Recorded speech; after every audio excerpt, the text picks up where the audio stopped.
Hi, I'm Josh Bicknell with McGraw-Hill Education, and I'm talking today to Douglas Fisher about close reading and how it relates to the Common Core State Standards.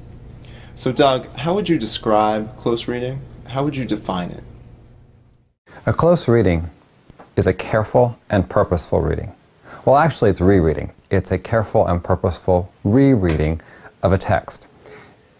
It's an encounter with a text where students really focus on what the author had to say, what the author's purpose was, what the words mean, what the structure of the text tells us. It really is getting to what Louis Rosenblatt talked about as a transaction between the reader and the text. Louis Rosenblatt, the originator of reader response theory, really talked about understanding what the author had to say and not impugning those authors' words, but really getting what the author had to say and bringing some of your own ideas to bear on that text. In a close reading, we have to have students reread the text. We give them questions, text-dependent questions, that require that they go back into the text and search for answers. These aren't simply recall questions, just the facts of the text, but rather questions that allow students to think about the text and the author's purpose and the structure and the flow of the text. Close reading requires that students actually think and understand what they're reading. Thanks, Doug. That was a great answer.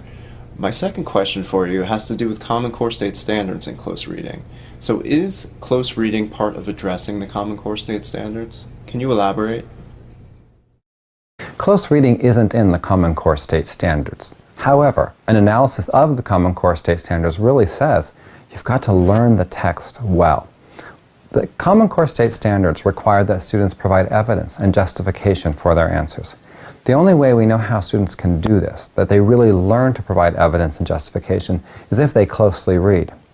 When we have students really read carefully, they pay attention to the words, the ideas, the structure, the flow, and the purpose of that text, they're ready to answer more complex questions that require that they really think about what the author said and compare that with what they know, what they believe, and what they think.